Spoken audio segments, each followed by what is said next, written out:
Christian Jacob, bonjour. Bonjour. Bienvenue au Talk. Je vais vous poser 4 questions auxquelles je vais vous demander de répondre par oui ou par non. Faut-il taxer les gains du loto comme le propose Yann Gallu, député socialiste du Cher? Non, parce qu'ils sont déjà fiscalisés avant. Êtes-vous favorable à la rétribution des serveurs par des pourboires en compensation à la hausse de la TVA pour les restaurateurs? Non, c'est un système qui ne correspond absolument pas à la tradition française et à la transparence nécessaire. Êtes-vous satisfait de la liberté de conscience accordée aux maires par François Hollande sur le mariage homosexuel? Oui, sur le principe, mais en même temps, j'ai envie de dire non parce que c'est insuffisant et puis ça ajoute de l'ambiguïté. Vous êtes toujours pour la suppression, en fait? Oui, tout à fait. Et je ne vois pas d'ailleurs comment on va faire si tous les conseillers municipaux se délaissent. Ça veut dire que le président de la République n'est pas favorable à la loi. L'élection de Jean-François Copé est-elle une bonne affaire pour l'UDI, comme le dit Jean-Louis Borloo? Je ne pense pas, parce que Jean-François Copé a justement cette volonté de rassembler et de faire ce pourquoi l'UMP a été créée. Alors, vous dites cela, mais en même temps, hier, Pierre Méhaignerie, qui est une figure centriste historique, a annoncé qu'il quittait l'UMP pour l'UDI. Et aujourd'hui, c'est le député en activité Michel Perron qui rejoint lui aussi l'UDI de Jean-Louis Borloo. Est-ce que vous comprenez leur démarche? Non. Non, je ne la comprends pas.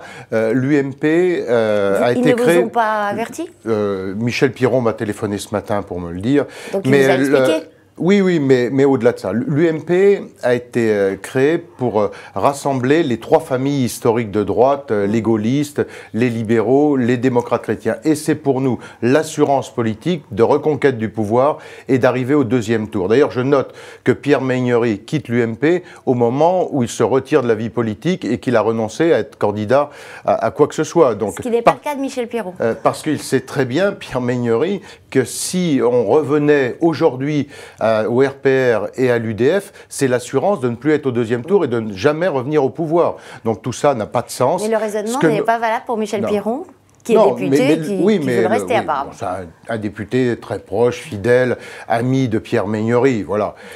Mais au-delà de ça, l'intérêt politique aujourd'hui de la droite et du centre, c'est d'avoir une famille unie et rassemblée. C'est comme ça qu'on gagne les élections et c'est comme ça qu'on se qualifie pour le 2e tour. Il y a aussi une question de ligne. Je vous propose d'écouter ce qu'en dit Nathalie Kosciusko-Morizet. Mais surtout, ce qu'elle montre cette élection, Jacques Bourdin, sur les courants, c'est ce que je disais tout à l'heure, c'est que bon, l'élection, même à une voix près, elle tranche un débat de personnes, mais elle tranche pas un débat d'idées. Voilà, la ligne n'est pas tranchée. Voilà, Jean-François Copé a été élu, mais la ligne politique n'a pas été tranchée. Vous êtes d'accord avec elle? La ligne politique, nous allons la trancher ensemble. Vous savez, on vient d'être battu aux élections présidentielles, aux élections législatives, il y a moins de 6 mois. Donc, il faut maintenant reconstruire un projet alternatif et c'est pour ça qu'il fallait passer par cette phase démocratique à l'UMP. Et maintenant, tout le monde au travail, c'est ce que Jean-François Copé a dit ce matin en réunion de bureau politique. Et cette ligne, on va la construire ensemble pour présenter un projet alternatif aux Français. François Fillon y était? Non, François Fillon n'est pas venu ce matin au bureau politique. Alors vous dites la ligne... Mais ceci étant, beaucoup de ses partisans étaient là, beaucoup sont intervenus. On a un bureau politique qui s'est tenu, je dirais, dans le même état d'esprit que les députés en réunion de groupe hier, où à la fois les soutiens de François Fillon, ceux qui n'avaient pas pris position, bien sûr les soutiens de Jean-François Copé, tout le monde s'est exprimé en disant maintenant, voilà, l'élection est faite, Jean-François Copé est notre président, on est unis, rassemblés, derrière et aux côtés de notre président. Alors, vous dites qu'il faut trancher la ligne, mais en fait, Jean-François Copé a affirmé que maintenant, c'était la droite décomplexée qui était la stratégie de l'UMP.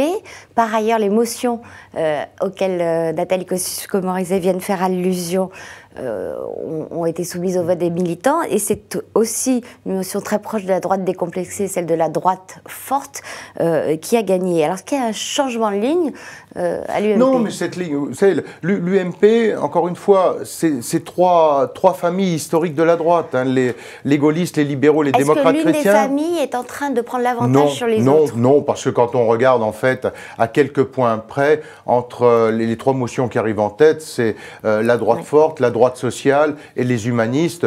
Bon, donc on va avoir l'intérêt d'émotion, c'est d'alimenter le débat et de permettre de construire un programme alternatif. Ça n'a pas de sens 6 mois après avoir perdu les présidentielles en disant voilà le programme, mesdames, messieurs les Français, vous allez nous réélire.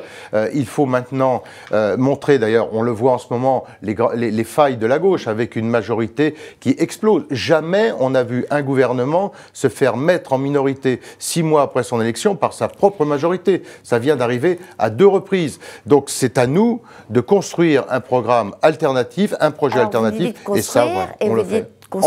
Construire ensemble.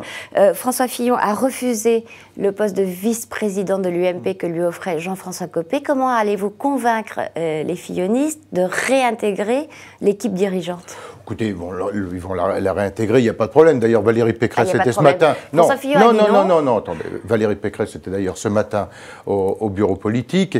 Et au-delà de ça, Jean-François Copé a fait ce qu'il devait faire en tant que président du parti. C'est-à-dire davantage non, mais tout d'abord, il a tendu la main. Et ce qui est normal et légitime, il l'a fait, il a bien fait de le faire. Maintenant, il faut aussi que ceux à qui on tend la main acceptent de la prendre. Et je n'ai pas de souci. Ça veut dire que c'est eux qui font courir le risque de division à l'UMP ? Non, mais je n'ai pas de souci là-dessus. Vous savez, ce matin, nous avons un bureau de politique à l'image de ce qui s'est passé hier lors de ma réunion de groupe avec l'ensemble des députés, qui s'est passé dans un climat à la fois de convivialité, de rassemblement. Et donc, voilà, il faut laisser passer les quelques jours normaux après une élection serrée et un peu tendue sur les dernières 48 heures. Donc, laissons passer quelques jours, mais je n'ai aucun souci. La famille sera unie et rassemblée. Alors, l'attention est quand même un peu retombée. Et malgré tout, François Fillon lui-même et les fillonistes continuent de parler d'une structure filloniste à l'intérieur de l'UMP. Est-ce que l'existence de cette structure mettrait en péril l'unité du parti ? Non, chacun a toute sa place. Et vous savez... Donc ce serait possible qu'il y ait un courant filloniste, un club...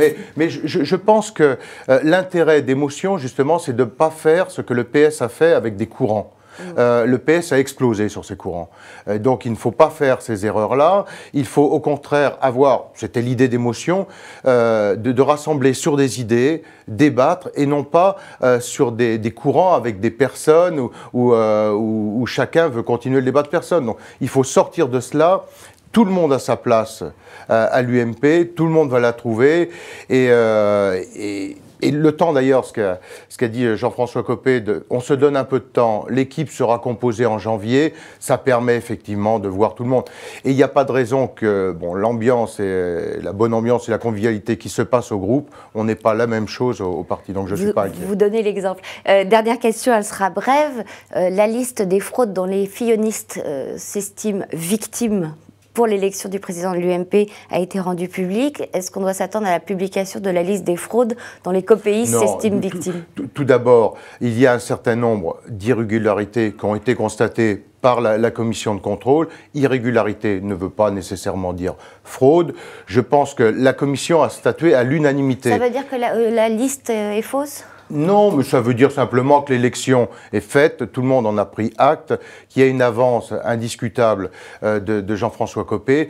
Après, on peut aller rechercher 2 bulletins ici, 3 bulletins là. Je pense qu'il faut se sortir de ça. Donc l'élection est faite et c'est terminé. D'une liste de fraude. Non, mais on se sort de tout ça. De votre camp. Ça, c'est 48 heures après une élection serrée, bon voilà. Mais maintenant, c'est terminé, c'est fait, et on passe à autre chose. On est sur le fond, on construit, et on prépare un projet alternatif pour les Français. Christian Jacob, merci, au revoir et à bientôt. Merci.